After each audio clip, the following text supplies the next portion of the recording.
Hello friends, welcome, and today we are going to understand about cognitive flexibility theory. Now this is a conceptual model for designing learning environments based on cognitive learning theory, which we studied very recently. This theory focuses on learning in complex and ill-structured domains like which symbolize real life because it is quite complex. In fact, we say that currently we are living in a VUCA world, which is volatile, uncertain, complex, and ambiguous. Uh, there have been some educationist researchers like Spiro and Zink. They defined that the cognitive flexibility is the ability to adaptively reassemble diverse elements of knowledge to fit the particular need of a given understanding or problem solving situation. This theory represents an integration of learning, mental representation, and instruction. The instruction designed using cognitive flexibility theory prevents oversimplifying instructions.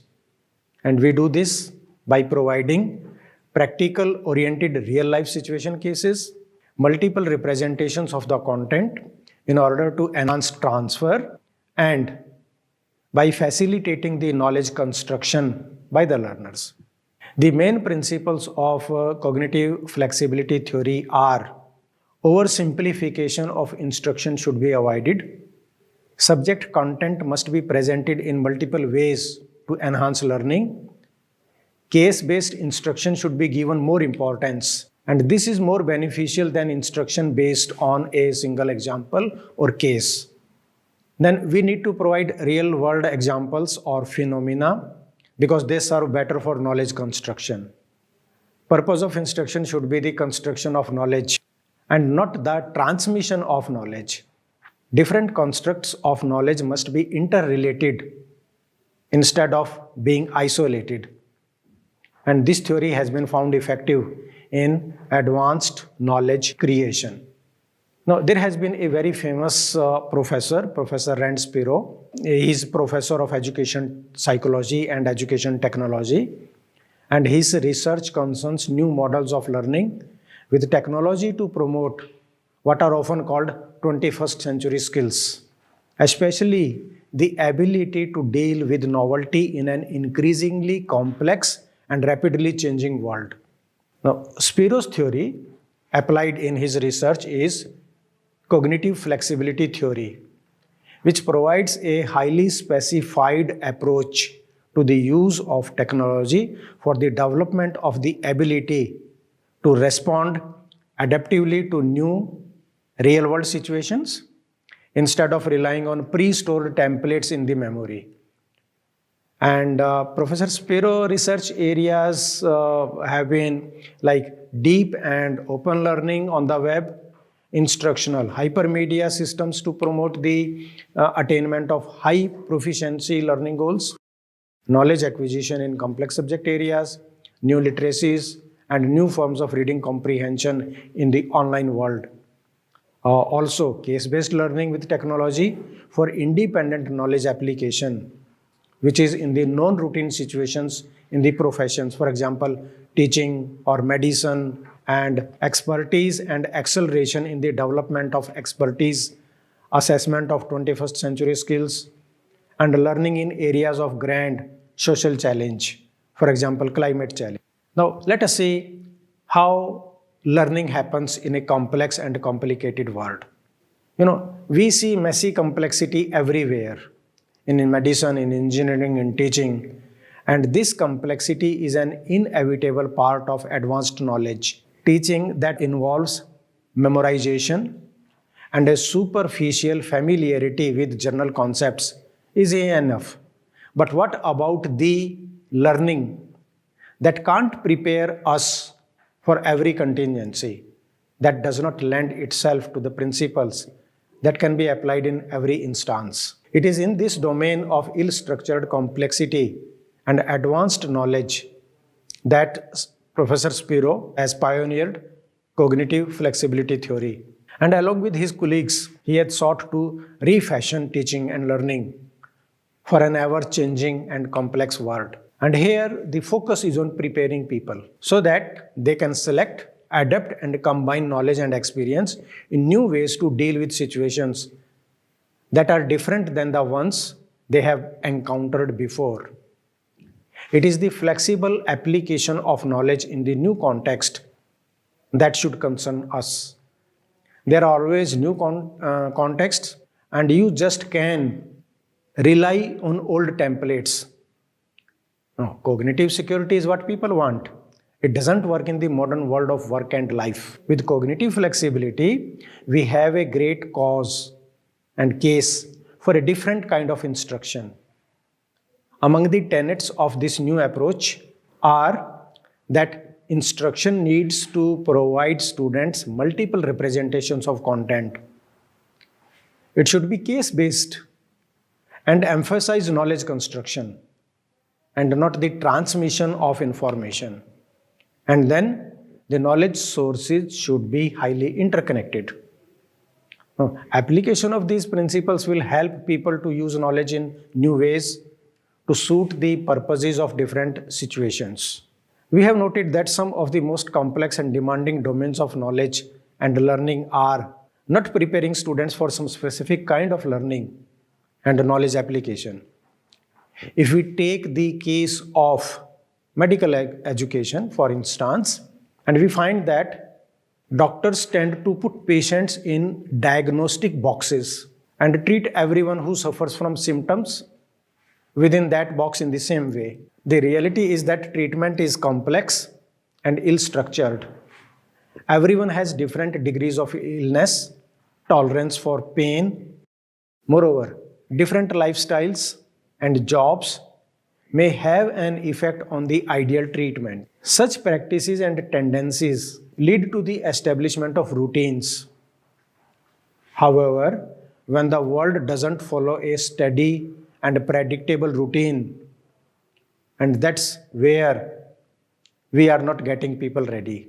In domains such as history, where multiple perspectives and even competing contexts and facts are often present, cognitive flexibility can allow students to gain a deeper understanding. In so many different places, we are finding that the old, linear, more mechanistic, and single perspective approaches do not work. We need interconnected knowledge and knowledge in context. We need to be able to apply multiple perspectives, multiple knowledge sources, multiple points of views, and that's what the flexibility we try to achieve. With the application of modern technologies, it turns out that the technology like the World Wide Web, CD-ROMs, digital video, digital media, this modern technology is uniquely suited to this type of learning. Technologists and educationists, they have developed electronic learning environments which allow students to get away from the module by module approach and use the new media to easily access different cases and gain multiple perspectives, popularly known as random access instruction. Now, as on the internet, you can jump from here to there and look at information in varying contexts of new or previous knowledge, thereby demonstrating the subtleties and nuances that experts appreciate.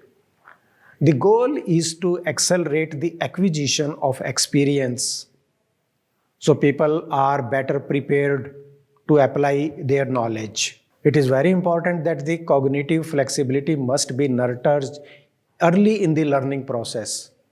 And learning shouldn't begin with massively complexity because it leads to confusion that will overwhelm and discourage learners. But by starting small, students can avoid oversimplification and learn the underlying habits of mind necessary to acquire complex knowledge. Each mini case is a microcosm of the larger world of practice, and with its complexities represented initially in the cognitively manageable proportions. Teaching is the most complex of the processes. Showing students a minute-long digital video clip of a teacher teaching a lesson, for instance, allows them to focus on only two of the three complex issues. They can then build up the longer clips as they learn new perspectives on teaching, knowing that they have a more secure foundation that includes ways of looking for and understanding complexity. The cognitive flexibility theory focuses on the nature of learning in the complex and ill-structured domains. Spiro and Zhang, they have been very famous. Their work is very popular and important in this field on cognitive sciences. And they state that by cognitive flexibility, we mean the ability to spontaneously restructure one's knowledge in many ways in adaptive response to radically changing situational demands. This is a function of both the way knowledge is represented, for example, along multiple, rather single conceptual dimensions, and the processes that operate on those mental representations, for example, processes of schema assembly rather than intact schema retrieval. The theory is largely concerned with transfer of knowledge and skills beyond their initial learning situation. And for this reason, emphasis is placed on the presentation of information from multiple perspectives and use of the many case studies that present diverse examples. The theory also asserts that effective learning is context dependent, so instruction needs to be very specific. In addition, the theory stresses the importance of constructed knowledge. Learners must be given an opportunity to develop their own representations of information in order to properly learn. Cognitive load flexibility theory builds upon other constructivist theories. For example, the constructivist subsumption, genetic epistemology, and it is related to the work of symbol systems in terms of media and learning instruction. So let us have a brief understanding of these. For example, constructivist theory, and Jerome Brumer has been one of the major influential figure for this field. A major theme in the theoretical framework of Bruner is that learning is an active process in which the learners construct new ideas or concepts based upon their current or past knowledge. The learners select and transforms information, constructs hypotheses, makes decisions, relying on a cognitive structure to do so. And the cognitive structure, that is, it can be schema, mental models, these provide meaning and organization to experiences and allows the individual to go beyond the information given. And as far as instruction is concerned, the instructor should try and encourage students to discover principles by themselves. The instructor and students should engage in an active dialogue, that is Socratic learning. The task of the instructor is to translate information to be learned into a format appropriate to the learner's current state of understanding. Curriculum should be organized in a spiral manner so that the student continually builds upon what they have already learned. The second is subsumption theory, which was propounded by David Osbel. This theory is concerned with how individuals learn large amount of meaningful material from verbal or textual presentations in a school setting. And this is in contrast with the theories developed in the context of lab experiments. Here in subsumption theory, learning is based upon the kinds of superordinate, representational, and combinatorial processes which occur during the reception of information. A primary process in learning is subsumption, in which new material is related to the relevant ideas in the existing cognitive structure on a substantive, non-verbatim basis. Cognitive structures represent the residue of all learning experiences. And forgetting occurs because certain details get integrated and lost there on the way, or they lose their individual identity. The another theory is genetic epistemology, which was proposed by Jean Piaget, and he conducted a program of naturalistic research, which perhaps spanned over 6 decades, that has profoundly affected our understanding of the child development. Piaget called his general theoretical framework genetic epistemology because he was primarily interested in how knowledge developed in human organisms. Piaget had a background in both biology and philosophy, and concepts from both these disciplines influences his theories and research of child development. Let us understand the theory proposed by Gabriel Salomon, known as symbol systems. The symbol systems theory is intended to explain the effects of media on learning. And here, the symbol systems of media affect the acquisition of knowledge in a number of ways. First, they highlight different aspects of content. Second, they vary with the respect to ease of recording. Third, specific coding elements can save the learners from different mental elaborations by overtly supplanting or short-circuiting specific elaboration. Then, the symbol systems differ with respect to how much processing is demanded or allowed. And then, the symbol systems differ with respect to the kind of mental processes they call on for recording and elaboration. Therefore, symbol systems partly determine who will acquire how much knowledge from what kind of messages. Let us see some of the application areas of cognitive flexibility theory. And one of them is that the knowledge is context development. Knowledge cannot be perceived out of context. It is the context that allows learners to see any possibility and any possible relationships between various components of the subject matter presented. In addition, learning activities in any educational setting should be able to provide several different representations of the same instructional objectives in different contexts. So, practically speaking, the cognitive flexibility theory suggests that by doing so, learners have the opportunity to better understand a specific concept or idea because its practical application is clear to them. This is very important, especially for adult learners who usually want to know not only what, that is new information, but also why they have learned something, as well as how to apply it in real settings. Then we focus here is the application that knowledge is interconnected. In order for the learner to grasp what is being taught, the knowledge sources that are used should be interconnected rather than separated and compartmentalized.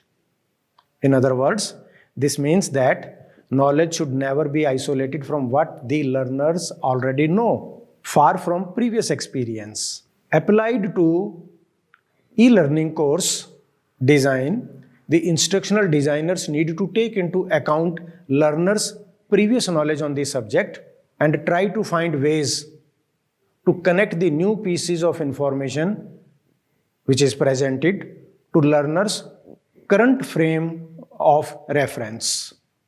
So, in this theory, we examined that what is cognitive flexibility theory and how various sub-theories of it affect, and the application areas that the knowledge is context-based and the knowledge should be interconnected. Thank you so much.